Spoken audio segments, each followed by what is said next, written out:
Good evening सगळ्यांना. माझं नाव तेजल आहे आणि मी सायकोलॉजिस्ट आहे. गेले 3 वर्ष मी मेंटल हेल्थ प्रोफेशनल म्हणून काम करते आणि डॉक्टर धरव शहा यांच्यासोबत गेले 2 वर्ष काम करते.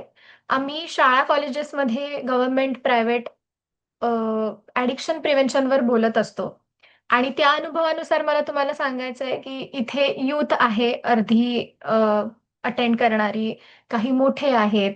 सो मला तुम्हाला रिअश्युअर करायचं आहे की यूथला बोरिंग नाही वाटत किंवा लेक्चरिंग नाही वाटत दारूबद्दल आपण त्यांच्याशी संवाद साधलेला. जर आपण रिस्पेक्टफुली बोलत असू त्यांच्याशी आणि फॅक्ट्स इंटरेस्टिंग पद्धतीने त्यांच्यासमोर मांडत असू, तर खूप चांगल्या पद्धतीने ते रिसीव्ह करतात आणि ते असं सांगतात, की अजून आमच्या मित्रांना पण सांगा.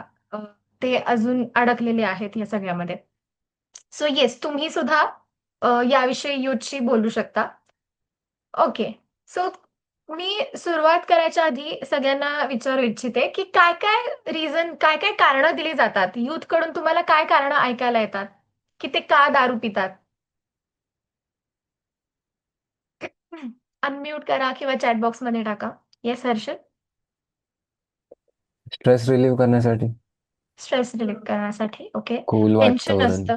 कूल वाटतं म्हणून. येस. एन्जॉय म्हणून. एन्जॉय करण्यासाठी. इतकं टेन्शन असतं ना सायली, की रात्री बसावंच लागतं. राइट?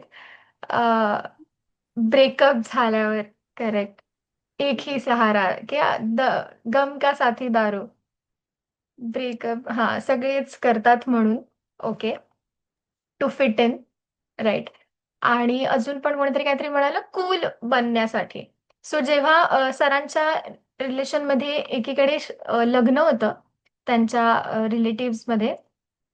तर तेव्हा समोरच्या पार्टीने असं सांगितलं वेलकम करताना, की "येस, वेलकम. इथे राइट साइडला बार आहे आणि मग नंतर सांगू नका, की आम्ही ऑर्थोडॉक्स लोकं आहोत ते."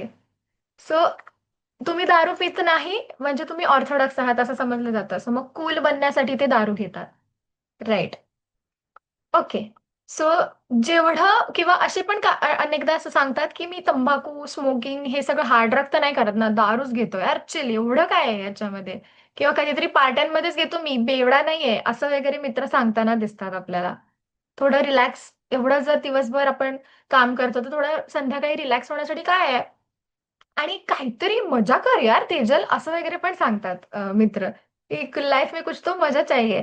असं या गोष्टींसाठी यूथ जे आहेत, तरुण जे आहेत, ते दारू पितात, आपल्याला सांगतात. किंवा काही-काही वेळेला तर क्युरिओसिटी म्हणून सुरुवात करतात आणि मग त्याच्यामध्ये अडकून जातात. लो रिस्क परसेप्शन आहे. म्हणजे त्याच्याने किती हानी होतेय हे माहिती नाही पडत आहे अजूनपर्यंत. कारण ॲडव्हर्टाइजमेंट्सच एवढे आहेत आणि जसं तुम्ही म्हणालं, की सगळेच करतात, कॉमन आहे. तर मग त्यांना असं वाटतं, की एवढं काही दारूमध्ये हानिकारक असण्यासारखं काही नाहीये. एवढं काही त्याच्याने होत नाही. या कारणांसाठी तरुणाई जी आहे ती दारू पिते. आणि शिवाय आपण ज्यांना रोल मॉडेल्स मानतो, सेलिब्रिटीज जे आहेत, ते कंटिन्युअसली त्यांच्या ॲडव्हर्टाइजमेंट्स आहेत. शाहरुख खान म्हणतो, "जिंदगी में रॉयल बनना है तो रॉयल स्टॅग ले low." Dhoni number one leader झाला तर मॅकडॉवेल्समुळे आणि आता आलिया भटला पण वाटू लागलाय, की अभिमान कशात आहे? तर ब्लेंडर स्प्राईटमध्ये. मग हे सतत आपल्याला सांगतात. तर हे नक्कीच ह्याच्यामुळे सक्सेसफुल झालेत का? तर नाही. तर हे एक्स्ट्रा पैसे कमवण्यासाठी आपल्याला हे ॲडव्हर्टाइजमेंट चुकीची माहिती देतात. सो रिअल अवेअरनेस म्हणजे खरी माहिती दारूच्या विरोधातली, दारूबद्दलची कोणीच नाही देत आहे. सो आपण त्याच्याविषयी आज इकडे बोलूया. So let's start with awareness. कसं दारूमुळे कसे मृत्यू होऊ शकतात? माणूस कसा मरू शकतो दारूमुळे?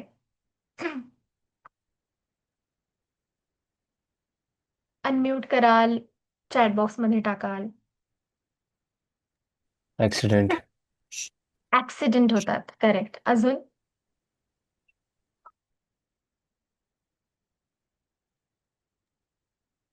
दारू प्यायल्याने असं काय होतं, की ॲक्सिडेंट होऊन जातात? तर आपलं मेंदूची जज करण्याची क्षमता कमी होऊन जाते. 2 गाड्यांमध्ये किती अंतर आहे माहिती पडत नाही किंवा आता मला ब्रेक लावायचा आहे, व्हील फिरवायचा पण माझं शरीर माझ्या मेंदूच्या कंट्रोलमध्ये नाहीये. म्हणून मग ॲक्सिडेंट होतात.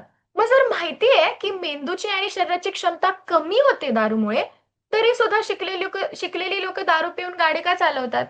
कारण क्षमता होते कमी, पण कॉन्फिडन्स होतो जास्त. आज तेरा भाई गाडी चलाएगा, तेरे से तो अच्छा ही चलाएगा, असं करत शिकलेली लोक सुद्धा दारू पिऊन गाडी चालवतात. अजून कसे मृत्यू होतात? मला वाटतं राधेश्याम सरांनी अनम्यूट केलं होतं. Multiple organ failure. Yes sir. Cancer होतो हॅलो, असं म्हणाल. राईट. मॅडम आवाज येतोय? हो, येतोय मॅम. मानसिक रुग्ण असतात, आत्महत्येसारखे प्रयोग करत असतात, विविध कारण असतात त्यांना. बरोबर. येस. सो जसं कोणीतरी म्हणाला, वेगवेगळे ऑर्गन आपले अवयव खराब होतात. लिव्हर सिरोसिस होतं, पॅनक्रियाटायटिस होतं, जे खूप जास्त वेदनादायी असतं. हार्ट अटॅक आणि लो- स्ट्रोक येतात. हार्ट अटॅक आणि स्ट्रोक कसे येतात? तर जी रक्तवाहिनी जी आहे ती दारू तंबाखूमुळे आतून खराब व्हायला लागते. तिचा आकार छोटा छोटा होतो. कोलेस्ट्रॉल जमा होतं, रक्ताच्या गुठळ्या व्हायला लागतात. मग जर हृदयाकडे जाणारी रक्तवाहिनी बंद पडली, हृदयाला रक्तपुरवठा झाला नाही, तर हार्ट अटॅक येतो. मेंदूकडे जाणारी रक्तवाहिनी बंद पडली, मेंदूला रक्तपुरवठा झाला नाही, तर ब्रेन स्ट्रोक येतो. इन्फेक्शियस संसर्गजन्य आजार, TB, pneumonia, covid, HIV AIDS सारखे व्हायला लागतात. तर दारूमुळे कसे काय संसर्गजन्य आजार होतील? तर आपल्या सगळ्यांकडे रोगप्रतिकार शक्ती असते वेगवेगळ्या व्हायरस आणि बॅक्टेरियांसोबत लढण्यासाठी. पण मग ती रोगप्रतिकार शक्ती दारूमुळे कमी कमी होते. सो मग कोणताही बॅक्टेरिया, व्हायरस पटकन आपली बॉडी कॅच करतं आणि मग आपल्याला हे संसर्गजन्य आजार होतात. HIV कसा पसरतो?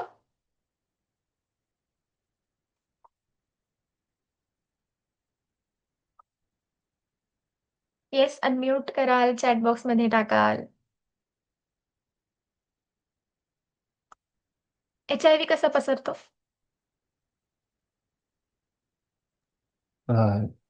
इंटरकोर्सने. बरोबर. सो अनप्रोटेक्टेड सेक्स केल्याने HIV पसरू शकतो.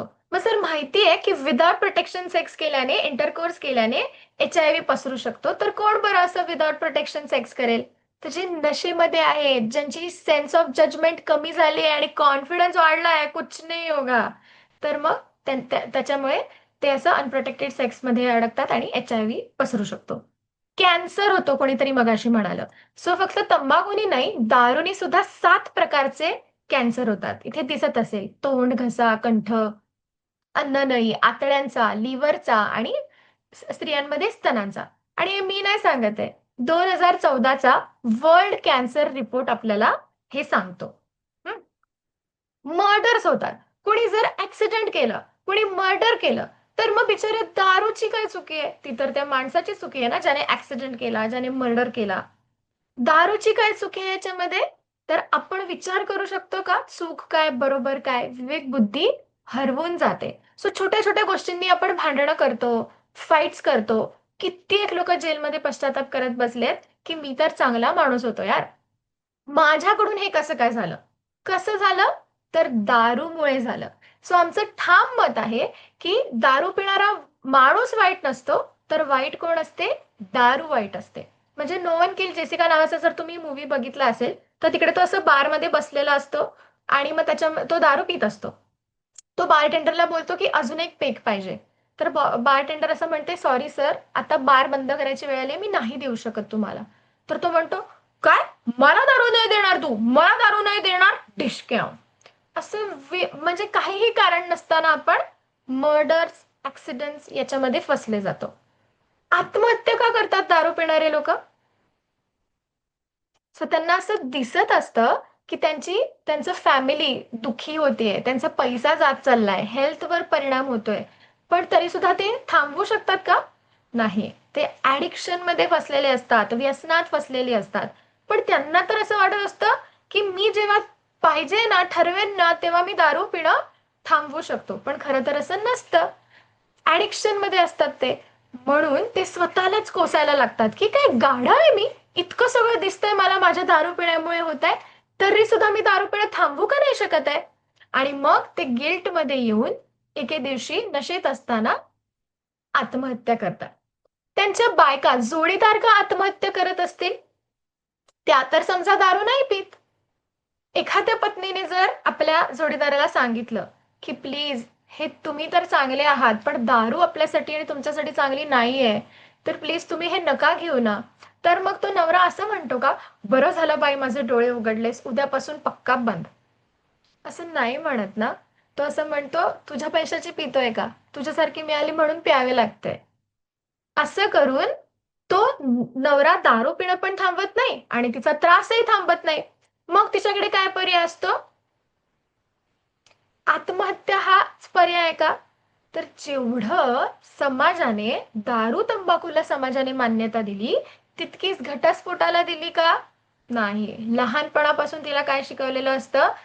पती मारणारा, शिव्या देणारा, दारू पिणारा कसाही असू दे, सातही जन्म त्याच्याच सोबत तुला साथ निभवायचा आहे. मग बिचारीला वाटतं आत्महत्या हा एकच पर्याय आहे. पण इथं असलेल्या मैत्रिणींना मला सांगायचंय की घटस्फोट हा बेटर पर्याय असू शकतो ना आत्महत्येहून. कारण लाईफ कितींदा मिळते? एकदाच मिळते. मग ती आपण अशी दुसऱ्या कोणासाठी गमवायची का? आपण याचा विचार करायला हवा. सो हे आहेत दारूमुळे होणारे मृत्यूची कारणं.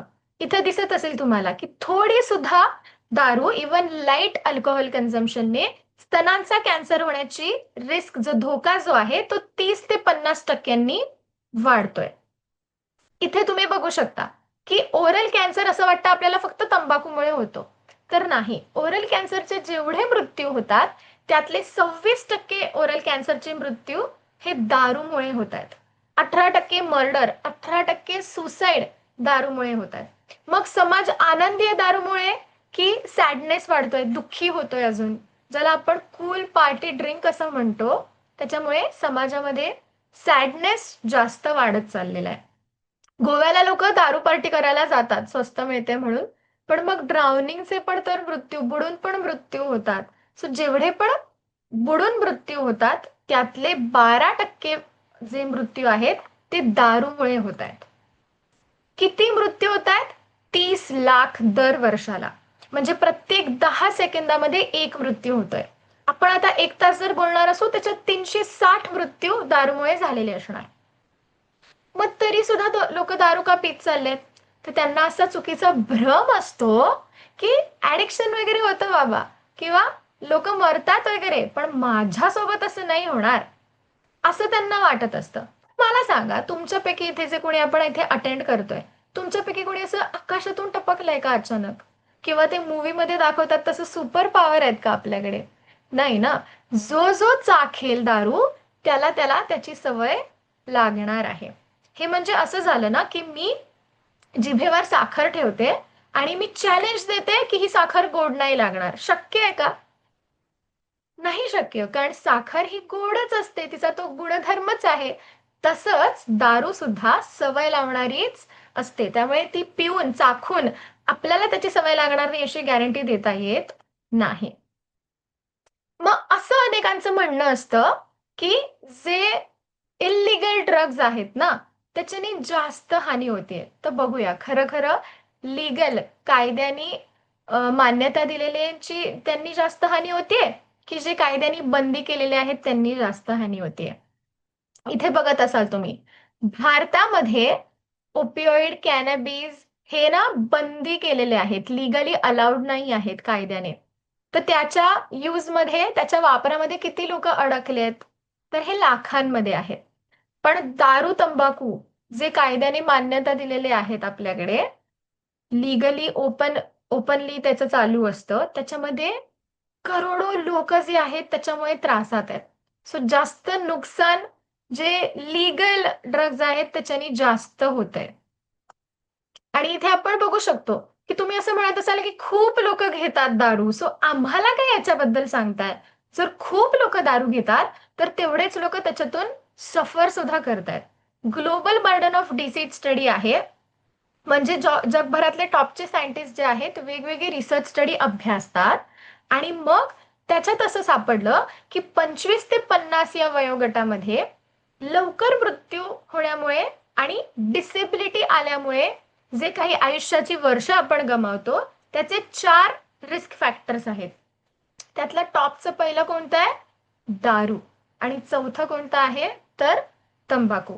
सो लवकर आपण मरतो आहोत आणि आयुष्याची वर्ष डिसेबिलिटी आल्यामुळे पण कमी होत आहेत. जसं की पॅरालिसिसचा झटका आला, त्याला ब्रेन स्ट्रोक आला, तो पूर्ण लाईफ दुसऱ्यावरतीच अवलंबून आहे. सो हे जर कॉमन आहे, इतके लोक ते वापरतायत, ते इतके लोक सफर सुद्धा करत आहेत. हे झाले मृत्यूंबद्दल बोललो आपण, की किती मृत्यू होत आहेत आणि कसे मृत्यू होत आहेत. मग जर आपण असं कोणाला सांगितलं की अरे बाबा लवकर मरशील ना, मला तुला गमवायचं नाहीये, तर प्लीज तू हे नको घेऊस ना, तर काय उत्तर येतं आपल्याला समोरून? त्यांना आपण असं म्हटलं मरणाविषयी, तर काय उत्तर देतात ते आपल्याला?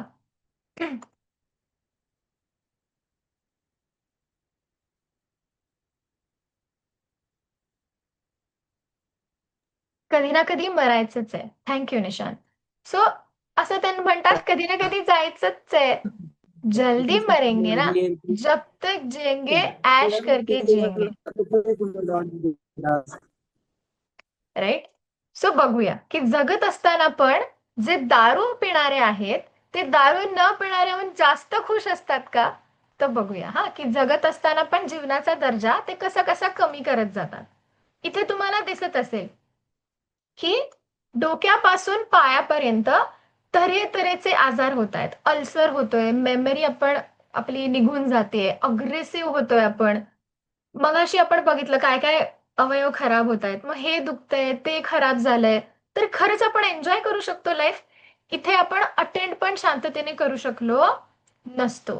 सो हे साफ झूठ आहे की जब तक जिएंगे ऐश करके जिएंगे. जसं आपण पाहिलं की हृदयाकडे जाणारी रक्तवाहिनी बंद पडली, हृदयाला रक्तपुरवठा झाला नाही, तर हार्ट अटॅक येतो. तसंच मेंदूकडे जाणारी रक्तवाहिनी बंद पडली तर ब्रेन स्ट्रोक होतो. तसंच पुरुष लिंगाकडे, शिश्नाकडे, पेनिसकडे जाणारी रक्तवाहिनी बंद पडली, ती पेनिसला जर रक्तपुरवठा झाला नाही तर ते ताठर होऊ शकत नाही आणि मग त्यांना आणि त्यांच्या जोडीदाराला लैंगिक संबंध ठेवता येत नाहीत. मग फिजिकली पेन होतं का तिकडे शिश्नाला? नाही. इमोशनल पेन आहे ना ते. लोक डॉक्टरकडे येतात आणि सांगतात डॉक्टर अब जीने में कुछ अर्थ ही नहीं रहा डॉक्टर. राईट. Yes sir. तुम्हाला काही विचारायचंय? तुम्ही म्यूट आहात.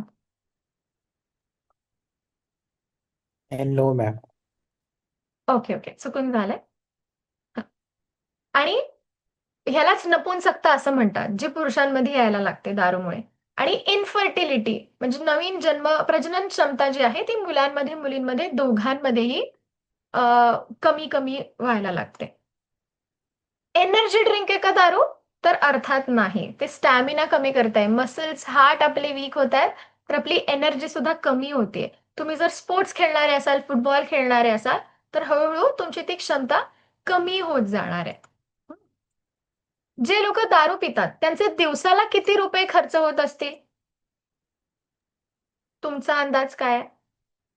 500 ते 1000 रुपये. 500 ते 1000. राईट. ओके. 500 आपण पकडून चालूया की दिवसाला 500 रुपये खर्च होतात. दिवसाला जर 500 रुपये खर्च होत असतील तर महिन्याचे किती? 30 दिवस असतात महिन्याचे. 5 त्रिक 15,000 महिन्याचे खर्च होतात. मग वर्षाचे किती? 12 महिने असतात. सो 15,000 गुणिले 12, 1,80,000 जवळपास दारूवरती वाया गेले. सो जर आपण दारू पिणार नसू तर आपले दर वर्षाला 1,80,000 काय होणार आहे? सेव्ह होणार आहेत. सो असं फटाफट श्रीमंत बनायचं असेल तर दारूपासून आपल्याला लांब राहायला लागेल. कारण विजय मल्ल्या आणि बाकीचे लोक श्रीमंत होतील पण आपल्या समाजात मात्र गरिबी वाढत जाणार आहे दारूमुळे. जे लोक असं वीकेंडला रविवारी पार्टी करण्यासाठी दारू पितात ते सोमवारी सकाळी सकाळी फ्रेश असतात का? हँगओव्हर मध्ये असतात, डोकं दुखत असतं, इच्छा नसते कामावर जायची, मग लेट जातात किंवा मग बुट्टी मारतात. किंवा इतकीही ऍडिक्टिव्ह गोष्ट आहे दारू म्हणजे की ते कामावर जाताना सुद्धा स्वतःला रोखू शकत नाहीत दारू पिण्यापासून. रिसेंट सर्वे 2022चा जानेवारी टू एप्रिल या महिन्यांमध्ये 2022ला रँडम टेस्टिंग करण्यात आलं. श्वासात अल्कोहोल आहे का असं टेस्ट करण्यात आलं. तर 9 पायलट आणि 32 एअर होस्टेसनी ऑन ड्युटी रिपोर्ट करत असताना दारू त्यांच्या श्वासामध्ये सापडली. सो फक्त असं छोटे मोठे वर्कर्सच नाही तर सर्जन्स, पायलट्स यांसारखे लोक सुद्धा दारू न घेता कामावर जाऊ शकत नाहीत. सो आपल्या कामावर पण त्याचा परिणाम होतोय. असं ऍडव्हर्टाईज केलं जातं की या ब्रँडची दारू घेतली मुलांनी किंवा असं स्मोक करत असतील तर ते असं कूल दिसतात आणि मग मुली मॅग्नेट सारख्या त्यांच्याकडे अट्रॅक्ट होतात. खरं आहे का हे? इकडे असलेल्या मुली सांगू शकतील मला? Sayali, Jyoti madam, Swati. At all. Not at all. Right. So मी जेव्हा शाळा कॉलेजेसमध्ये विचारते ना तेव्हा पण असं मोठ्याने मुली म्हणतात ई नाही. सर लगेचच तिकडे असलेल्या मुलांना रियालिटी चेक मिळतो. म्हणजे खरंच इमॅजिन करा ना की तुमचे पाय कुठे चाललेत माहिती नाही, तोंडाला वास येतोय, शरीराला वास येतोय, असं बिअरचं पोट आलेलं आहे. तर मग मुली असं म्हणणार का, वाव काय भारी मुलगा आहे? Obviously not, right? तर उलट आपलं आकर्षकता कमी कमी होत जाते, त्वचेचे आजार होतात, स्किन डिहायड्रेट होते, निस्तेज होते, लवकर सुरकुत्या पडायला लागतात, राखाडी डल व्हायला लागते, बिअरचं पोट यायला लागतं. आपल्याला जे छान लिप्स आवडतात ते तंबाखूमुळे काळे काळे पडायला लागतात. सो अशा पद्धतीने आपली आकर्षकता जी आहे ती कमी होते, वाढत तर बिलकुलच नाही. मुलांसाठी इकडे असलेल्या पुरुषांसाठी मला हा प्रश्न आहे की जेव्हा तुम्ही तुमच्या मित्रांना किंवा फॅमिलीमध्ये असं कलिग्सना सांगता की मी दारू पित नाही, तर काय चिडवलं जातं तुम्हाला? क्या नहीं हो तुम असं चिडवलं जातं?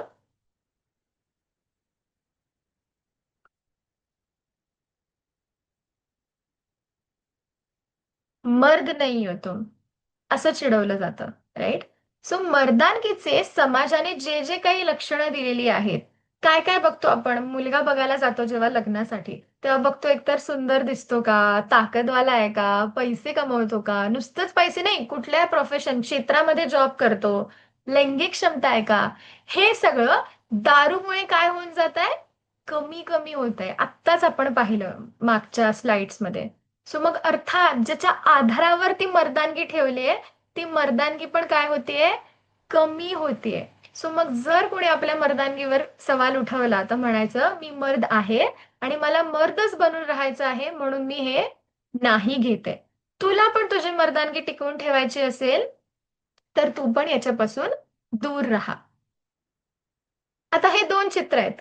लेफ्ट साइडचा MRI स्कॅन आहे मेंदूचा जो नाही घेत दारू त्या व्यक्तीचा आणि उजव्या साइडला जे दारू घेतात त्यांच्या मेंदूचा हा MRI स्कॅन आहे. तर तुम्हाला काय फरक दिसतोय या दोन चित्रांमध्ये?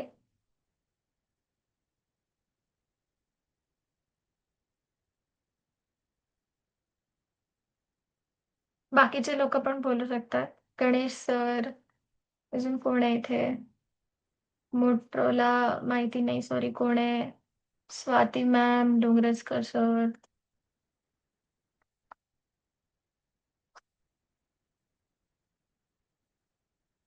ओके. सो या उजव्या चित्रात तुम्हाला दिसत असेल की जी खाली जागा जी आहे मेंदूतली ती वाढत चालली आहे आणि जे ग्रे मॅटर लागतं ना आजूबाजूचं आपल्याला संदेशवहनासाठी, मेमरीसाठी, ते मात्र कमी कमी श्रिंक होत चाललेलं आहे. सो मग मेंदूला इतकी इजा पोचवून पार्टीमध्ये दारू पिऊन एन्जॉय करण्यामध्ये काही अर्थ आहे का? नाही, राईट?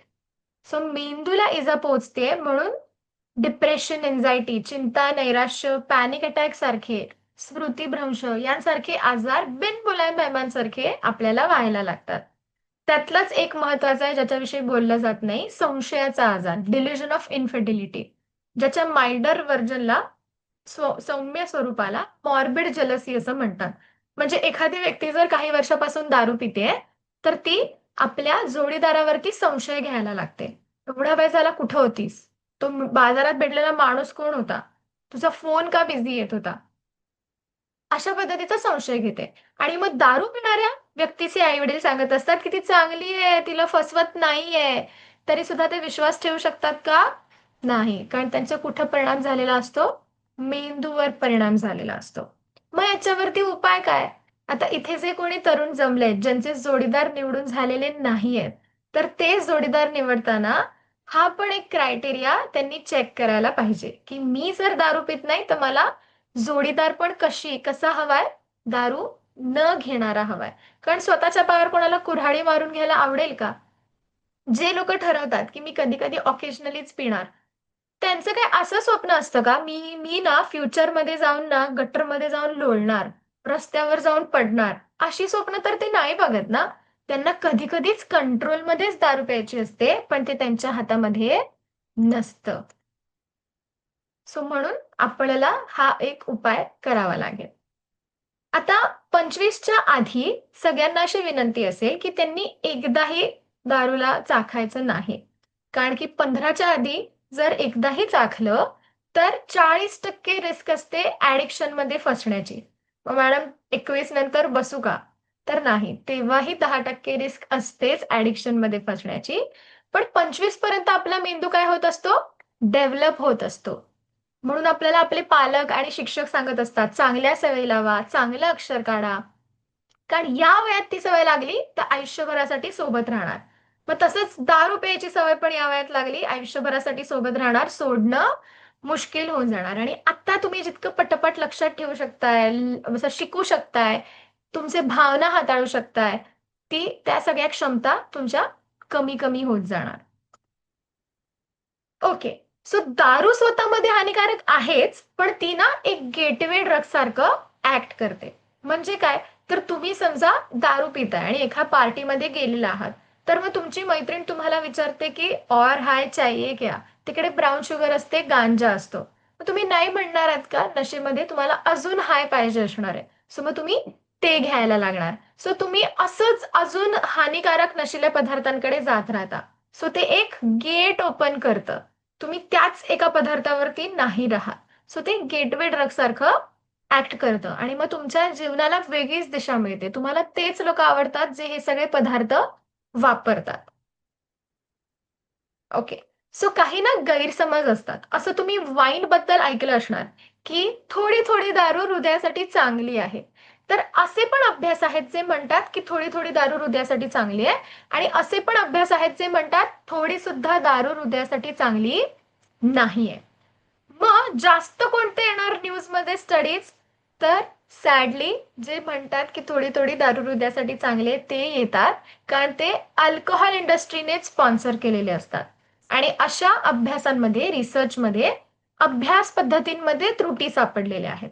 सो अजूनपर्यंत हे कुठल्या एक स्टडीमध्ये असं सगळ्या प्रूव्हन झालेलं नाही आहे, सिद्ध झालेलं नाहीये. मग भारतीयांनी काय करायचं? तर एका मोठ्या मल्टीसेंट्रिक स्टडीमध्ये सापडलेलं आहे की ऑकेजनली कधी कधी दारू घेतल्याने सुद्धा कोरोनरी हार्ट डिसीज होण्याची शक्यता, रिस्क जी आहे ती 1.2 पटीने जास्त आहे. सो भारतीयांसाठी तर थोडी थोडी दारू हृदयाला चांगली असते हे अजिबातच खरं नाहीये. म्हणूनच अमेरिकन हार्ट असोसिएशन सोसायटी सुद्धा त्यांच्या वेबसाईटवरती सांगते की प्लीज दारू पिणं सुरू करू नका, कारण की ह्यांनी क्लेम केलेले फायदेपेक्षा धोकेच खूप जास्त आहेत. सो तुम्हाला हृदयाचं जर रक्षण करायचं आहे तर अनेक सिद्ध झालेले मार्ग आहेत, त्याच्याने तुम्ही हृदयाचं संरक्षण करू शकता. सो हार्टचे तर असे दोन्ही साईडचे स्टडीज सापडतात, पण कॅन्सरचं तर पक्का प्रूव्हन आहे, सिद्ध झालेलं आहे की थोडी सुद्धा दारू, थोड्या प्रमाणात सुद्धा दारू ही कॅन्सरची रिस्क काय करते? वाढवते. मग जर तुम्हाला तुमच्या आरोग्याची काळजी घ्यायची असेल तर किती अमाऊंट मध्ये, किती प्रमाणात दारू प्यायलेली चालणार? 30 ml, 60 ml? तुम्हाला जर तुमच्या आरोग्याची काळजी घ्यायची तर किती प्रमाणात दारू घेतलेली चालणार?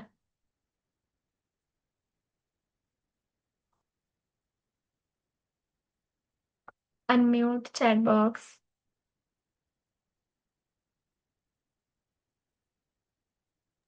म्हणजे पियायचीच नाही ना.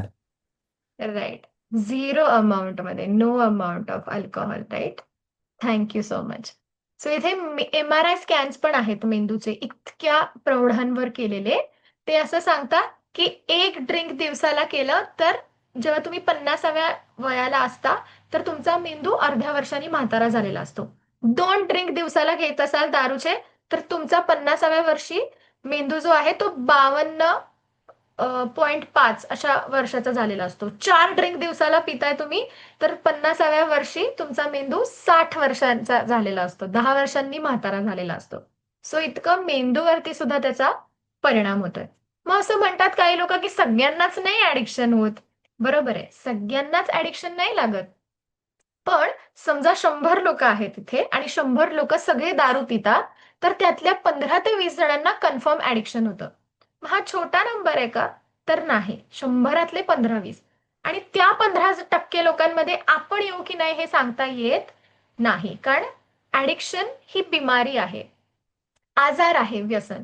सो जो कोणालाही होऊ शकतो. मी ऍज अ सायकोलॉजिस्ट दारू प्यायला सुरुवात केली तर मलाही तो होऊ शकतो. सो हे इथे बघू शकताय तुम्ही की सुरुवातीला जेव्हा आपण उत्सुकता म्हणून दारू पितो, एवढीशी टेस्ट करतो, तर काय मज्जा येते मेंदूला. असं वाटतं आहा हा, हे रोज घ्यायला पाहिजे, आपण भारी आहे काहीतरी. मग आपण नेक्स्ट टाइमला तेवढीच मेंदूला मज्जा येण्यासाठी एवढीशीच क्वांटिटी पुरते का आपल्याला? तर नाही, आपल्याला जास्त घ्यावी लागते. पहिल्यांदा जेवढी मज्जा आली होती तेवढीच मेंदूला मज्जा येण्यासाठी मग क्वांटिटी आपण वाढवत जातो. यालाच टॉलरन्स असं म्हणतात. आपोआप ती क्वांटिटी वाढत जाते आधी आलेली मेंदूला मज्जा येण्यासाठी. मग अशी लोक बघितलेत तुम्ही आजूबाजूला, जे असं म्हणतात की मी आता 1 महिना ब्रेकवर आहे दारूपासून, पण मग मित्राला घेताना बघितलं, हळदीमध्ये पार्ट्यांमध्ये गेले, कोणाला दारू पिताना पाहिलं, तर मग ते असं म्हणतात आज घेऊन टाकतो यार, उद्यापासून पक्का बंद. मोस्टली तुम्ही 31 डिसेंबरला हे बघाल की 1 जानेवारी पासून रेझोल्युशन आज घेऊन टाकतो. तर असं का होतं? तर त्यांना क्रेविंग येते, तलफ येते, जी कंट्रोल होत नाही. सो अशी दारूची तलफ यायला लागते. आणि ज्यांना आता सवय लागली आणि त्यांना सोडायची आहे दारू, ते सोडायचा प्रयत्न करतात. तेव्हा सोडताना त्यांना काय काय त्रास होतो? तर हातपाय थरथरतात, घाम येतो, डोकं दुखतं, कामात लक्ष नाही लागत, झोप लागत नाही. त्याला विड्रॉल सिम्पटम्स असं म्हणतात. सो हे जे काही आहे, टॉलरन्स, क्वांटिटी वाढत जाणं, सोडताना त्रास होणं, विड्रॉल सिम्पटम्स येणं, तलफ येणं जे कंट्रोल होत नाही, हे दारू तंबाखूचे गुणधर्म आहेत की माणसाचे गुणधर्म आहेत?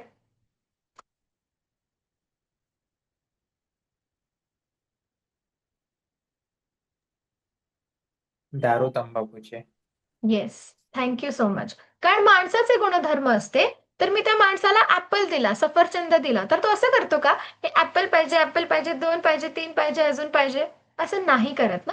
म्हणजेच हे दारू तंबाखूचे गुणधर्म आहेत. मग जर माहिती आपल्याला की आपण जर टेस्ट केली तर आपल्यासोबत हे सगळं काही होणार आहे, मग जर यात फसायचं नसेल तर काय करायला हवं? सुरुवातच करायची नाही. जसं हर्षल म्हणाला, पहिला दारूचा पेक घ्यायचा नाही. किंवा आत्ता जर तुम्ही कंट्रोलमध्ये घेत असाल तर तुमच्या हातातून त्याचा कंट्रोल जायच्या आधी तुम्ही आजच ते थांबवायला हवं. कारण ते तुमच्या इच्छाशक्तीवर नाहीये. साखरेसारखाच त्याचा पण हा गुणधर्म आहे दारूचा. त्यामुळे आपल्या इच्छाशक्तीवर ते अवलंबून नसतं. तुम्ही जरी इच्छा बाळगलीत की मला कंट्रोलमध्येच प्यायचे, तरी ते तुमच्या इच्छाशक्तीवर नसणार आहे. मग पार्ट्यांमध्ये 15% लोकांना सवय लागते, तर मग उरलेले जे 85% आहेत ते सेफ आहेत का? तर नाही. पार्ट्यांमध्ये 50% लोक जवळपास बिंज ड्रिंक करतात. बिंज वॉचिंग कसं असतं आपलं, एका बैठकीत सगळे एपिसोड्स आपण बघून टाकतो, तसंच 5 किंवा 5 पेक्षा जास्त ड्रिंक घेतल्याने बिंज ड्रिंकिंग असं त्याला म्हणतात. तर त्याने सुद्धा ऍक्सिडेंट झालेले आहेत. एकाला दुबईला नोकरी लागली आणि मग तो बोलला ये पार्टी, मित्रांसोबत पार्टी करायला गेला, येताना रिक्षा ठोकली, त्याचा साखरपुडा ठरलेला होता, पाय पाय कट करायला लागले, ऑपरेशन झालं आणि मग ठरलेला साखरपुडा पण मोडला आणि नोकरी सुद्धा गेली. किंवा असं म्हटलं जातं की दारू प्यायला वर जे आपण काही बोलतो ना, ते बोलतो म्हणजे तो माणूस खरं बोलतो. तर आपल्याला माहिती आहे की दारू प्यायल्यावरती आपला मेंदू जागेवर नसतो, चूक बरोबर काही समजत नाही, मग कोणाला काहीही बोलून टाकतो, कोणाला काहीही आपण मेसेज करतो. हा, आणि मग लोकांना असं वाटत असतं की दारू पिऊन बोलला म्हणजे खरं बोलला. आता फॉर एक्झाम्पल, समजा कोणीतरी असं म्हणालं की निशांत ना चांगला मुलगा आहे, तर कोणीतरी असं क्राऊड मधून येऊन म्हणणार चांगला मुलगा आहे, हे बघ काय मेसेजेस केलेत बघ. सो अशा पद्धतीने एका पार्टी ड्रिंकिंगने आपण आपले सगळी इज्जत, रिस्पेक्ट, आपले जी नाती आहेत ती सगळी आपण धुळीला मिळवून टाकतो. आपलं ते खरं व्यक्तिमत्व नसतं. आपण त्या शुद्धीत जे विचार करून वागतोय बोलतोय ते खरं तर आपलं खरं व्यक्तिमत्व असतं. करेक्ट. जसं तुम्ही सुरुवातीला सांगितलं की स्ट्रेस बस्टर म्हणून, आता यंगस्टर्सचा सर्वात जास्त कॉमन स्ट्रेस काय, तर कोणीतरी सांगितलं मगाशी, ब्रेकअप. माझी गर्लफ्रेंड सोडून गेली ना यार, आज तर दारू प्यायलाच लागणार. सो जर आपण दारू प्यायला लागलो तर ती गेलेली सोडून गेलेली गर्लफ्रेंड वापस येणार आहे का, तर नाही. दारू प्यायला लागलो तर दुसरी सुद्धा गर्लफ्रेंड मिळणं मुश्किल होऊन जाणार आहे. सो हजारो लोकांचे ब्रेकअप होतात. काय करतात मग ते लोक?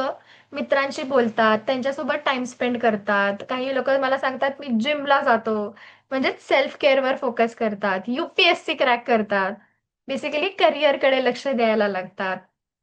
किंवा दुसरी छान व्यवस्थित मुलगी आली तर तिच्यासोबत लाईफ घालवतात. स्वतःच्या जमत नाही मूव्ह ऑन व्हायला, ते काही वेळेला थेरपी सुद्धा घेतात. अशा पद्धतीने ते हँडल करतात. पण मग जे लोक दारू प्यायला जातात ते देवदास होतात आणि मग पूर्ण त्यांची लाईफ असं बर्बाद होऊन जाते. सो तुम्हाला जर आता परीक्षेचं टेन्शन आलं आहे, हा, तुमचा कुठल्या तरी एका भाषेचा लँग्वेजचा कोर्स शिकताय तुम्ही, जर्मन लँग्वेज फॉर एक्झाम्पल, आणि त्याची परीक्षा आहे, तर मग काय करायला लागेल तुम्हाला? त्या परीक्षेचं तुम्हाला टेन्शन आलंय की अरे नवीन भाषा आहे, कसं करायचं, काय करायचं, तर अर्थात अभ्यास करावा लागेल आपल्याला त्याचा ना. तुम्हाला कर्ज घेतलंय, त्या कर्जाचं टेन्शन आलंय, तर काय करायला लागेल? कमवायला लागेल, ते सेव्ह करायला लागतील आणि मग कर्ज टायमावरती फेडायला लागेल. मला खूप टेन्शन आहे, कर्ज घेतलंय म्हणून मग मी कामावर जातोय आणि मग ते असं टेन्शन कमी करायला मी दारू पितोय, तर मग चालणार आहे का? नाही. दारू प्यायल्याने आपण विचार करणं थांबवतो.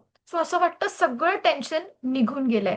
पण जशी नशा उतरते समजतं की प्रॉब्लेम तिकडचा तिकडेच आहे. आपण अभ्यास नाही केला, काम नाही केलं, त्याच्यावर पैसा, एनर्जी नाही टाकली प्रॉब्लेम सॉल्व्ह करायला, म्हणून आता प्रॉब्लेम कॉम्प्लिकेटेड झालेला आहे, वाढलेला आहे. सो टेन्शन कमी नाही होत, उलट दारूमुळे अजून वेगवेगळे समस्या यायला लागतात. सो मग हे स्मार्टनेसचं लक्षण नाहीये जर आपण स्ट्रेससाठी दारू पित असू तर. हे ह्याचं लक्षण आहे की आपल्याकडे स्ट्रेस मॅनेजमेंटची चांगली तंत्र नाही आहेत. आपल्याला स्ट्रेस कसा हाताळायचा, ताण, हे अजून चांगल्या पद्धतीने येत नाही. सो मग चांगल्या पद्धतीने कसा ताण हाताळायचा, तर अनेक गोष्टी असतात ज्याच्याने आपल्याला मज्जा येते, टेन्शन कमी होतं, आणि ते जर कौशल्य डेव्हलप झालं तर मग आपल्याला लोक कौतुक सुद्धा करतात की काय भारी डान्स करते ही, काय भारी गिटार वाजवतो हा. किंवा मग आपण ट्रेकिंगला जाणं, नेचरमध्ये जाणं, फॅमिली फ्रेंड सोबत टाइम स्पेंड करणं, स्विमिंग, एक्सरसाइज, ज्याच्याने हॅपी हार्मोन्स, एंडॉर्फिन सारखे रिलीज होतात. या गोष्टीने आपल्याला आनंद पण मिळतो, टेन्शन पण कमी होतं आणि रिस्पेक्ट सुद्धा मिळतो. पण दारूने हे काही सगळं मिळत नाही. सो जर टेन्शन आहे तर अर्थात त्या प्रॉब्लेमवर आपल्याला काम करायला लागेल, ते प्रॉब्लेम सॉल्व्हिंग करायला लागेल. मग आता तुम्ही दारू पिऊ नका म्हणजे तुम्ही काहीच मजा करू नका, बोरिंग लाईफ जगा, असं काही आहे का? म्हणजे दुखी रहो बट फिट रहो, असं आपण सांगतोय का? तर नाही. तर फिट राहून सुखी पण राहता येईल आपल्याला सोबतच. खूप चांगल्या चांगल्या पद्धतीने पण आपल्याला मजा करता येऊ शकते. जसं की मारुतिचल केरला या गावामध्ये खूप जण दारू पित होते, तर एकाने चेस, बुद्धिबळाचा खेळ सगळ्यांना शिकवायला सुरुवात केली. तर मग अशी अनेक लोक खेळायला लागली. मग त्याने टुर्नामेंट्स आयोजित केल्या. मग लोक त्यात गुंतून गेली. सो मग त्यांना मजा यायला लागली आणि हळूहळू मग त्या गावामध्ये दारू पिणाऱ्यांचं प्रमाण जे आहे ते कमी कमी व्हायला लागलं. सो असं आपल्याला पॉझिटिव्ह चांगला रिक्रिएशन सुद्धा इंट्रोड्यूस करणं इम्पॉर्टंट आहे. जसं मला आता माहितीये की इथे काही जण जे आहेत ते वेगवेगळ्या संस्थांमध्ये काम करतात. सो मग त्यांना त्या संस्थांसोबत काम करून वेगळा आनंद मिळतो, समाधान मिळतं. सो असंच आपण आपले आपले आनंदाचे मार्ग शोधू शकतो. सो मग आता 31st येत आहे, न्यू इयर पार्टी येते, तर काय काय आपण कसं कसं सेलिब्रेट करू शकतो न्यू इयर पार्टी? तुमच्या काय आयडियाज आहेत न्यू इयर पार्टी सेलिब्रेट करण्याच्या?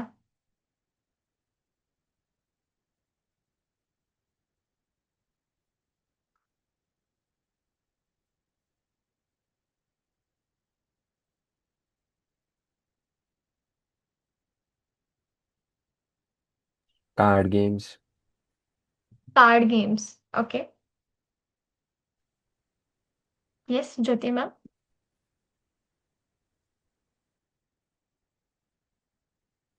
ओके. सो आपण सगळेजण पॉटलक लंच किंवा डिनर करू शकतो. सगळेजण वेगवेगळं बनवून खायला आणू शकतात. मग व्हरायटी पण खायला मिळते, डिनरचा प्रश्न पण सुटतो आणि मस्त वेगवेगळं फूड टेस्ट करायला मिळतंय. त्याच्यानंतर आपण असे काही काही गेम्स खेळू शकतो. म्हणजे डान्स ॲक्टिव्हिटी टाइप करू शकतो किंवा रिव्हर्स दमशेराज खेळू शकतो. म्हणजे जनरली एक जण ॲक्टिंग करत असतो, बाकीच्या सगळ्यांनी ओळखायचं असतं. तर 2 टीम बनवायच्या. टीम जे आहे त्यांना मूव्ही द्यायचे 4-5 आणि एकच जण ओळखणार. सो मग 1 मिनिटात 3 मूव्ही किंवा 2 मिनिटात 5 मूव्ही. जो जास्तीत जास्त गेस करेल तर ती टीम विन होणार. म्हणजे एकदाच त्यांना 4-5 मूव्ही देऊन टाकायचे. मग ते असं गेस करतील, सगळेजण एकत्र ते ॲक्टिंग करतायत. मग चला नेक्स्ट नेक्स्ट, चला हा ओळखला, आता नेक्स्ट नेक्स्ट, असं रिव्हर्स दमशेराज पण खेळता येऊ शकतं. किंवा अजून एक गेम आहे ज्याच्यानी सिम्पली त्याच्यात आपला ठोकळा डाईस जो आहे तो गरजेचा आहे. पेन आणि पेपर एवढंच गरजेचं आहे. तर असं डाईस फिरवायचा.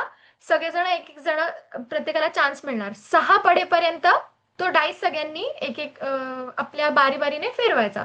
मग ज्याला 6 पडतील त्याने पटकन पेन पेपर तो घ्यायचा जो मध्ये ठेवलेला आहे आणि 1 ते 100 अंक लिहायला सुरुवात करायची. मग ते लिहेपर्यंत बाकीचे सगळे डाईस फिरवत असतील, जोपर्यंत दुसऱ्या कोणाला 6 येत नाहीत. दुसऱ्या कोणाला 6 पडले मग तो कागद तो खेचून घेणार, रे मला दे मला दे मला दे, आणि मग तो असं 1 ते 100 अंक लिहायला सुरुवात करणार. सो मग काय होतं, आता ह्याचे 14 वर राहिले अंक लिहून. मग आता हा 1 पासून सुरू करणार. नेक्स्ट टाइम जेव्हा येणार हा 14 पासून कंटिन्यू करणार. सो मग कोणाचं कंप्लीट होत आहे लवकर 100 लिहून, म्हणजे हाऊजी सारखं कसं असतं तसं मग कॉम्पिटिशन लागते की मला दे, आणि मग त्या सगळ्या गोष्टीमध्ये असा फन काइंड ऑफ आणि कॉम्पिटिशन काइंड ऑफ होतं. तर असे वेगवेगळे गेम आपण इन्व्हेंट करू शकतो, खेळू शकतो, डान्स करू शकतो, म्युझिक प्ले करू शकतो, गाऊ शकतो. सो अशा पद्धतीने आपल्या पार्टी आयडियाज पण आपल्याला विचार करायला हव्या, की हेल्दी पद्धतीने आपण तरुणांना कसं पार्टी करण्यासाठी प्रवृत्त करणार आहोत. सो आम्ही रिसेंटली गेम्स पण वेगवेगळे YouTubeवरचे शेअर केले होते ग्रुप्सवरती. सो ते पण आम्ही पाठवू शकतो. सो असे YouTubeवर तुम्हाला छान छान मिळते. आता इथे काय दिसतंय आपल्याला, की मोठं कोणीतरी दारू पितंय आणि हा लहान मुलगा बघतोय, की अरे मोठे दारू पितात म्हणजे मी सुद्धा दारू प्यायलेलं चालणार आहे. किंवा हे ना दारू प्यायल्यावर असं काहीतरी मज्जा आल्यासारखं वागतायत, वेगळंच वागतायत. सो मला पण असं मज्जा पाहिजे असेल तर मी सुद्धा दारू पिणार आहे. सो आपण लहानग्यांना जे सांगतो ते नाही ते फॉलो करत. आपण जे करतो ना ते बघत बघत ते मोठे होतात आणि शिकतात. सो मग आपण मोठे दादा ताई म्हणून, काका बाबा म्हणून काय आदर्श द्यायचा आहे लहानग्यांसमोर, हे आपल्यावर असणार आहे. सो मग हे खूप कॉमन आहे दारू पिणं, म्हणजेच नॉर्मल आहे का? तर नाही. सुरुवातीला चाइल्ड लेबर जे आहे किंवा मुलींना मारून टाकणं, छेडछाड हे पण खूप कॉमन होतं. याचा अर्थ ते नॉर्मल नाहीये ना.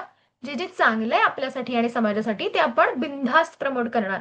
जे जे चांगलं नाहीये ते आपण समाजातून काढून टाकायला काम केलं पाहिजे.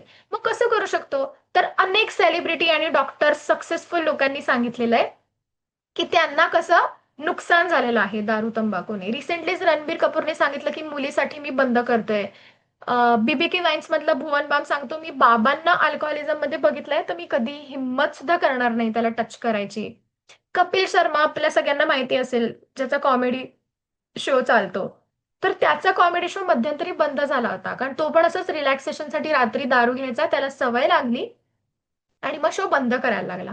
त्याने ट्रीटमेंट घेतली, दारू सुटली, दुसरा एक स्पॉन्सर मिळाला आणि मग चॅनलवर शो सुरू झाला.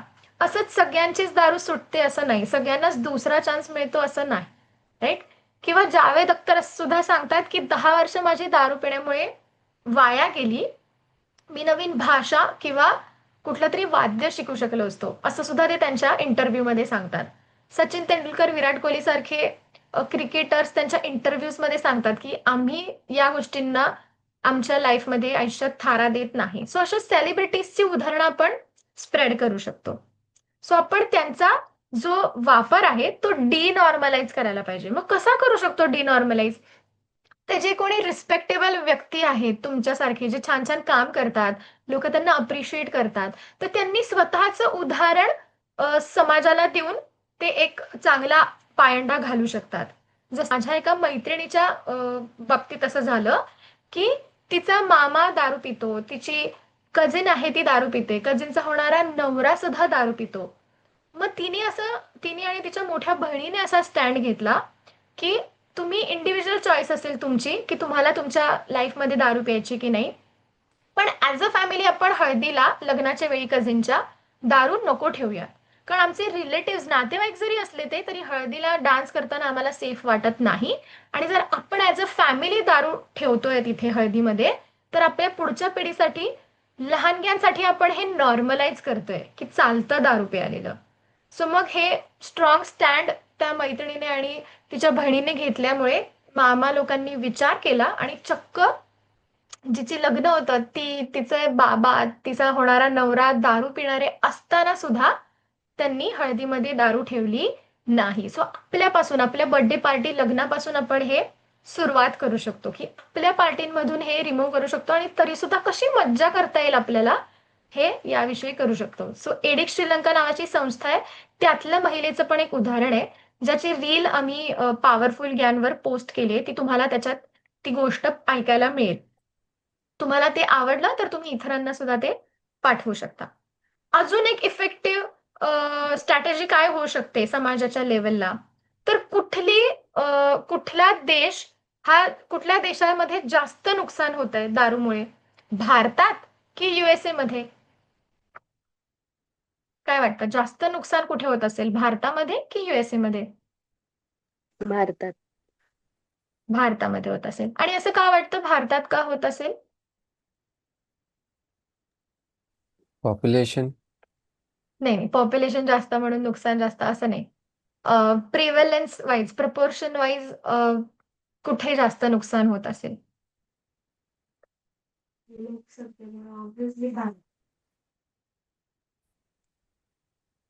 ठीक आहे, आपण बघूया हा की भारत वाटतंय लोकांना जास्त. तर बघूया की 2016चा हे फाइंडिंग्स आहेत की भारतामध्ये, हे सेकंड लाईन बघा, गेल्या 30 दिवसांमध्ये किती पर्सेंट लोकांनी भारतात दारू प्यायली, तर 28%. पण युएसए मध्ये किती? 41% लोकांनी. UK 46%, France 48%. लास्ट गेले 30 दिवस किती प्रमाणात दारू प्यायली गेली? सो भारताची संख्या कमी आहे. लाईफ टाईम ॲब्स्टेनर्स म्हणजे कधीही न दारू पिणाऱ्यांची संख्या भारतात जास्त आहे, 39%. युएसए, युके, फ्रान्समध्ये हार्डली 4-5% आहे फक्त. राईट? सो मग आपल्या भारतातला दारू दारूचा प्रॉब्लेम सोडवण्याचे आदर्श आपण नक्कीच या देशांकडून घेऊ शकतो का? तर नाही घेऊ शकत. राईट? आता हे स्टॅटिस्टिक्स असे का आहेत? कारण की आतापर्यंत भारतामध्ये सामाजिक मान्यताच नव्हती दारूला. मोठे लोक सांगायचे की दारू पिऊन आलास तर बघ, हे असलं काही चालणार नाही आपल्याकडे, किंवा चोरून चोरून एका रूम मध्ये दारू प्यायचे. राईट? सो मग कल्चर ऑफ ॲब्स्टिनन्सच होतं, व्यसनमुक्तीचंच कल्चर होतं आपल्याकडे. वेअरॅज वेस्टर्न कंट्रीजमध्ये तो त्यांच्या लाईफस्टाईलचाच पार्ट आहे, कल्चरचाच भाग आहे. सो म्हणून मग संख्या तिकडे जास्त आहे नुकसान झालेल्याची. पण हे 2016चे स्टॅटिस्टिक्स आहेत हा. आत्ता हे असं सेम असेल असं वाटतं का तुम्हाला? तर नाही. भारतामध्ये जेवढ्या फटाफट खूप कॉमन होतीये दारू, तर हे अर्थात बदललेलं असणार आहे. सो सामाजिक मान्यता खूप जास्त वाढत चालली आहे, देत चाललेले आहोत आपण दारूला, तर ती आपल्याला कमी करता येऊ शकते. आता इथे बघा की इकडे पुरुष किती पित आहेत भारतामध्ये, तर 9.9% आणि मग महिला हार्डली अशा पित आहेत. तर मग म्हणजे महिलांना खूप कळतं, त्या खूप शाण्या आहेत आणि मेन विल बी मेन असं काहीतरी आहे म्हणून असं आहे का हे? तर नाही. आतापर्यंत बाईला दारू पिणं अलाउड नव्हतं ना, बाई असून दारू पिते असं समाज म्हणायचा. म्हणून मग बायका आतापर्यंत दारू घेत नव्हत्या. सो मग हेच जे आहे की सामाजिक मान्यता आपण कमी करत गेलो तर कदाचित हे होऊ शकतं. जसं की कॉलेजमध्ये मिश्री लावून येत येत असेल कोणी तर चालतं का? हसतो ना आपण त्यांच्यावर, नाही चालत. सो मग ते नाही येत मिस्ट्री लावून कॉलेजला कोणीही, राईट? तर तसंच आपण जर आपल्या समाजातली आपण जी काही दारूला मान्यता देतोय, ती जर हळूहळू कमी करत गेली, हे जे व्यसनमुक्तीचं कल्चर आहे ते आपण आता हळूहळू गमावत चाललोय. हे स्टॅटिस्टिक्स आता बदलत चाललेले आहेत. सो मग ते आपल्याला तसंच धरून ठेवायचं असेल व्यसनमुक्तीचं संस्कृती आपल्या देशातली, तर आपल्याला ही सगळी पावलं उचलावी लागणार आहेत, की आपल्याला सामाजिक मान्यता कमी करायची. हा, आता आपल्याला पटत असेल, पण आता समाज तर ते कूल आहे ना असं मानतं ना, म्हणून मग मित्रांचा खूप दबाव असतो दारू पिण्यासाठी. तर सर्वात पहिले आपण समजून घेऊया की का बरं फोर्स करतात मित्र दारू पिण्यासाठी, चांगल्या गोष्टीसाठी का बरं जबरदस्ती करत नाहीत, की चांगला मूवी लागलाय थिएटरला, मी अ, मी तुम्हाला मी तुमचे पैसे भरतो पण तू चल तो मूवी बघायला. हा, असं का बोलत नाहीत? तर समजा मला एकटीला कमी मार्क आले तर मला आईचा ओरडा आठवेल, पण माझ्या बेस्ट फ्रेंडला पण कमी मार्क आले तर मला थोडं हायसं वाटेल, मी मिठीच मारेन माझ्या मित्राला मैत्रिणीला, की जाऊ दे आपण पुढच्या एक्झाम मध्ये चांगला अभ्यास करूया. दोघांना पण माहितीये की त्यांनी अभ्यास केला नाहीये, पण आता कोणीतरी सोबत आहे ना, मग गिल्ट थोडं कमी होतं, शेअर झालं ते गिल्ट. मग तसंच असतं की दारू पिणाऱ्यांना पण माहिती असतं की ते चुकीचा मार्ग निवडतायत. मग मी एकटाच का वाईट दिसू? जसं की मी एकटीच दारू पित असेल तर माझ्या ग्रुपसाठी मी कशी झाले, वाया गेलेली वाईट बेवडी आहे ही. पण सगळेच ग्रुपमध्ये माझ्या दारू पितायत, तर मग ते कसं म्हणतील, चलतंय, कॉमन आहे, कूल आहे यार. मग त्यांचं गिल्ट कमी करण्यासाठी ते इतरांना पण ह्याच्यामध्ये ओढत असतात. मग आपण कसं सामोरं जायचं याला? तर त्यांनी आपल्याला जर फोर्स केला तर आपण ठामपणे नाही म्हणायचं. सॉरी, नाही, मी हे दारू घेत नाही. आपलं जे काही कारण ठरलंय ते आपण त्यांना सांगायचं, की माझ्या धर्मात चालत नाही किंवा असं असं होतं, मला लाईफ जगायची आहे खूप. जे काही तुमचं कारण असेल ते तुम्ही सांगायचं. मग ते सांगताना आपण असं जरा शरमेने, कमी आवाजात असं सांगितलं पाहिजे का? नाही, आईने नाही म्हटलंय. असं जर आपण म्हटलो कमी आवाजात आणि कमी आत्मविश्वासाने, तर मग तोंडाला ग्लास लागणार. कॉन्फिडेंटली, आत्मविश्वासाने डोळ्यात डोळे घालून आपल्याला नाही म्हणायचंय. कारण आपण काही चुकीची गोष्ट करतोय का? लाज बाळगण्याची गोष्ट आहे का? मी दारू पित नाही, हे सांगतोय आपण, तर हे लाज वाटण्याची गोष्ट आहे का? नाही. तर काय फील करण्याची गोष्ट आहे? अभिमान वाटायची गोष्ट आहे, की आपण आपल्यासाठी आणि आपल्या कुटुंबासाठी हेल्दी चॉईस करतोय. मग आपण ते तितक्या प्राउडलीच सांगायला पाहिजे. पब्लिकली स्टँड घेत राहायला पाहिजे. आपलं उत्तर तयार असलं पाहिजे. तर आपण ते कॉन्फिडेंटली म्हणू शकणार. त्यांच्यासमोर आपण ठरवतोय दारू न पिण्याचं कारण, तर असं ततपप होणार आणि मग ते आपल्याला खूप फोर्स करणार. ते काहीही आर्ग्युमेंट देत बसतील. अरे आई कुठे येते बघायला, अरे एकदा पिऊन काय नाही होत. तर आपण त्यावेळेला त्यांना उत्तरं देत बसायची नाही. पण आपल्याला त्याची तो युक्तिवाद आपल्याला माहिती असायला हवा. काय उत्तरं देता येतील आपल्याला? तर एकदा पिल्याने काय होतंय? एकावरच थांबत नाही, त्याची सवय लागते. राइट? किंवा असं म्हणतील, दोस्ती के खातिर तू ले नहीं सकता क्या? मग आपण पण इमोशनल डायलॉग मारू शकतो. यार दोस्ती के खातिर तू छोड नहीं सकता क्या? राइट? किंवा असं म्हणतील, की खूप मोठा सायंटिफिक बनायला जातोयस. एकदा पण बिना चकता तुला काय माहिती काय चीज आहे? तर इकडे खूप मोठा जर खड्डा आहे आणि आपल्याला इथून जायचंय, तर आपण काय करतो? त्याच्या बाजूनी जातो, बरोबर? खड्ड्याच्या. असं करतो का? "ए थांबा, खड्ड्यात जाऊन बघतो कसं वाटतंय ते." असं नाही करत आपण ना. कारण आपल्याला माहिती आहे, की तो खड्डा आहे, आपण फसू शकतो. मग तसंच दारू हे पण व्यसनाचा विळखा आहे. त्या ट्रॅपमध्ये आपण अडकू शकतो. मग जाऊन बघायचं का? चाखून बघायचं का? नाही. काही वेळेला दुसऱ्यांच्या चुकांमधून शिकलेलं पण चांगलंच असतं. राइट? सो त्यावेळेला तिथं नाही पार्टीमध्ये आर्ग्यू करत बसायचं. आपलं उत्तर नाही, मी हे घेणार नाही, हेच रिपीट करत राहायचं. खूप जास्त फोर्स करतायत, तर ताबडतोब तिकडून निघून जायचं. किंवा त्याच पार्टीमध्ये इतर लोकं आहेत जे दारू न पिता मजा करतायत, त्यांना आपण अ, त्यांच्यासोबत आपण एन्जॉय करू शकतो. हां? सो मग आपण एकतर दारूला नाही म्हणतोय, की मैत्रीला नाही म्हणतोय? येस, आपण दारूला नाही म्हणतोय. है ना? तर मग आपल्याला काही घाबरायची गरज नाहीये. पण माझे सगळे कॉलेजचे मित्र किंवा कॉलनीमधले मित्र जेव्हा पण भेटतात मजा करायला दारूच पितात, दारू पार्टीच करतात. मग मला आता काय करायची गरज आहे? तर माझा फ्रेंड सर्कल चेंज करायची गरज आहे. दुसरे असे फ्रेंड शोधायची गरज आहे, जे माझ्यासारखेच आहेत. दारू न पिता त्यांना मजा कशी करायची हे माहिती आहे. सो मग घाबरायला हवं का आपण, की "अरे, मग मला आता मित्र कसे मिळणार?" तर नाही. आपल्या देशामध्ये पाण्याची कमी असेल, चांगल्या हवेची कमी असेल, पण आपल्याकडे माणसांची काही कमी नाहीये. भारत हा खूप जास्त लोकसंख्या असलेला देश आहे. दोस्तों की कोई कमी नहीं है इधर. तुमच्यासारखे अनेक लोक आहेत जे दारू घेत नाहीत. तुम्ही फक्त बोलत राहायला हवं. तर तुम्हाला ते भेटतील आणि तुम्ही एकत्र चांगल्या पद्धतीने एन्जॉय करू शकता. तुम्ही पण ज्या दारू पिणारे आहेत त्यांना रेकमेंड करू शकता, की "अरे नको ना पिऊ." पण मग जर ते नाही ऐकत आहेत आणि त्यांना प्यायचीच आहे दारू, तर आपण फोर्स करतो का त्यांना? नाही करत ना. मग आपला पण न दारू पिण्याचा निर्णय जो आहे, त्याचा त्यांनी रिस्पेक्ट केला पाहिजे.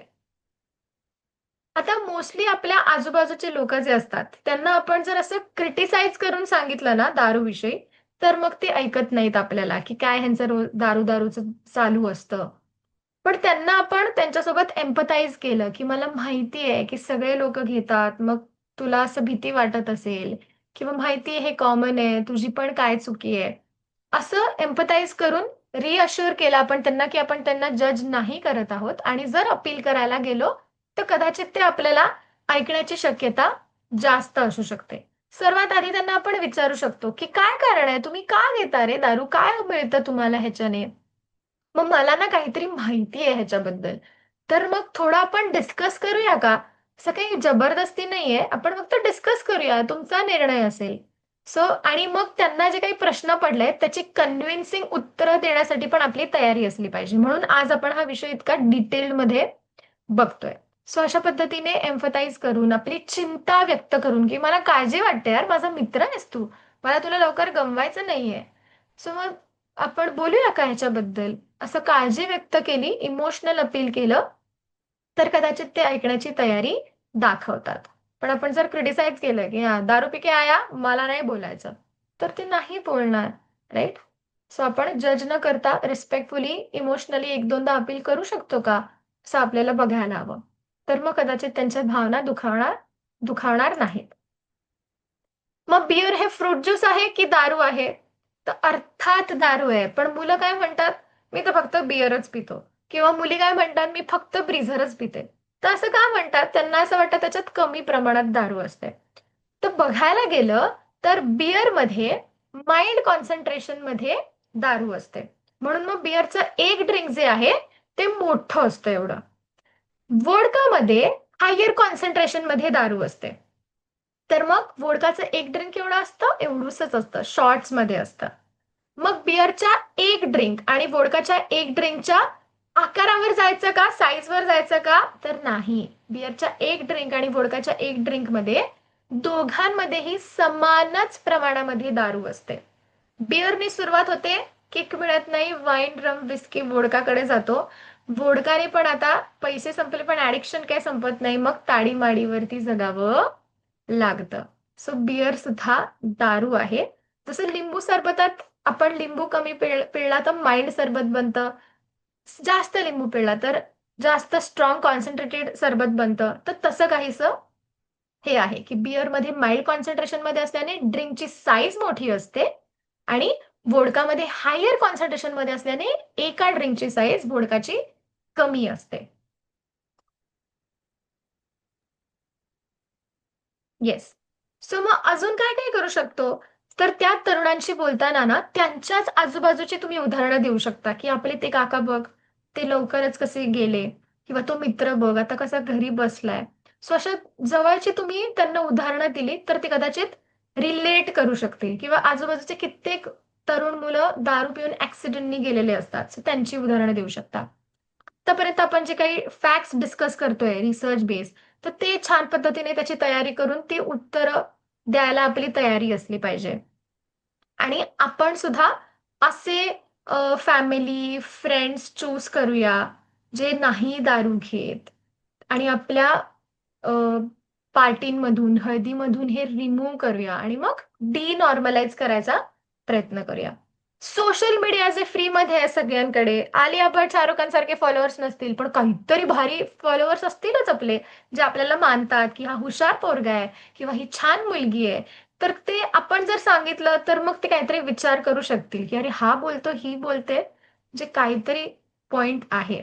सो आपण सोशल मीडियाचा खूप छान पद्धतीने उपयोग करू शकतो. आम्ही खूप चांगल्या पद्धतीने, इंटरेस्टिंग पद्धतीने मीम्स आणि व्हिडिओज तयार केलेले आहेत किंवा शेअर केलेले आहेत दुसऱ्यांनी बनवलेले. कॉम्पिटिशन घेतली होती ज्याच्यामध्ये जे प्राइज विनर्स आहेत त्यांचे सुद्धा आम्ही अपलोड केले आहेत. WHO चे काही व्हिडिओ आहेत. सो तुम्ही पॉवरफुल ज्ञान यूट्यूब, इन्स्टा, फेसबुक चॅनलवर चेक करू शकता. जे छान इंटरेस्टिंग आवडतात तुम्हाला ते तुम्ही शेअर करू शकता. हा नंबर आहे आमचा पॉवरफुल ज्ञान ऑर्गनायझेशनचा. तुम्हाला जर हे दररोज हवे आहेत आम्ही तुम्हाला पाठवलेलं वेगवेगळे व्हिडिओज मीम्स, तर तुम्ही या नंबरला मेसेज करू शकता. ही वेबसाईट आहे ज्यावर आम्ही डिटेल मराठी, हिंदी, इंग्लिशमध्ये ब्लॉग्स लिहिलेत की अपील कसं करता येईल, पिअर प्रेशरचा सामना कसा, मित्रांच्या दबावाला कसा सामना करता येईल, पालकांनी मुलांशी कसं बोलता येईल, असं छान डिटेल ब्लॉग्स आहेत जे तुम्ही चेक करू शकता वेबसाईटवरती. सो असे काही मीम्स आहेत, असे काही पोस्टर्स आहेत जे असं सामान्य लोकांना समजतील रिसर्चमध्ये काय फाइंडिंग्स मिळाले त्याचे. तर तुम्ही नक्की पॉवरफुल ज्ञान चॅनलला भेट द्या आणि बघा तुम्हाला काय काय आवडतंय. सो पार्ट्यांमध्ये दारू नाही तर मग काय काय इंटरेस्टिंग ड्रिंक्स टेस्टी टेस्टी तुम्ही ठेवू शकता, तर त्याचे इकडे ऑप्शन्स दिलेले आहेत. सो काय काय पर्याय असू शकतात जे आपण ठेवू शकतो पार्ट्यांमध्ये. राईट. आता जर फक्त मुलंच, पुरुषच दारू पित आहेत, तर मग जेवढा अल्कोहोल इंडस्ट्रीचा प्रॉफिट होतोय, मुलींनी सुद्धा, स्त्रियांनी सुद्धा दारू प्यायला सुरुवात केली तर तो प्रॉफिट डबल होणार आहे. म्हणून मग आलिया भटला मॉडर्न ड्रेसमध्ये दाखवायला लागले किंवा झिम्मासारख्या मराठी मूवीमध्ये दाखवायला लागले की एन्जॉय करायचं असेल तर मग दारू नाही प्यायची का, एवढं दुःख होतं माझ्या आयुष्यात मग मी ठरवलं दारू प्यायचं. किंवा फोर मोर शॉर्ट सारख्या सिरीजमध्ये की इंडिपेंडेंट सक्सेसफुल महिला जेव्हा पण जमतात त्या दारूच पितात. सो असं दाखवायला लागल्यामुळे मुलींना वाटायला लागलं की इक्वॅलिटी आली, फ्रीडम आलं. पण मग ही खरी समानता आहे का, ही खरी इक्वॅलिटी आहे का? म्हणजे मुलंच का फक्त दारू पिऊन मर्डर करून जेलमध्ये जाणार, मुली सुद्धा जाणार. मुलंच का फॅमिली बर्बाद करणार, मुली सुद्धा करणार. तर ही काय इक्वॅलिटी नाही आहे. इक्वॅलिटी कशात आहे मग? एज्युकेशनमध्ये आहे, जॉबमध्ये आहे, निर्णय घेण्यामध्ये आहे. राईट. सो USA मध्ये 10% प्रेग्नंट महिलांना अल्कोहोल घेताना सापडल्या. जेव्हा प्रीनॅटल क्लिनिकमध्ये ते चेकअपला येतात तेव्हा असं सापडलं. तर असं का झालं असेल? त्यांच्या बाळाला धोका आहे दारू पिण्यामुळे, हे त्यांना माहिती नसेल का? अर्थात माहिती असेल. त्यांचं प्रेम नसेल का त्यांच्या बाळावर, जे वाढवतात पोटामध्ये एवढं? नक्कीच असेल. मग तरी सुद्धा का त्या प्रेग्नंट असताना दारू पित होत्या? तर ही गोष्ट इतकी ऍडिक्टिव्ह आहे की त्या मुलींनी फनसाठी यंग एजमध्ये त्यांच्या सुरू केलं होतं दारू पिणं आणि मग आता इतकं ते सवय लागलेली की आहे की ते कंट्रोल करू शकत नाहीयेत. मग आपण भारताला, आपल्या समाजाला त्या दिशेने न्यायचंय का, याचा आपण विचार करायला हवा.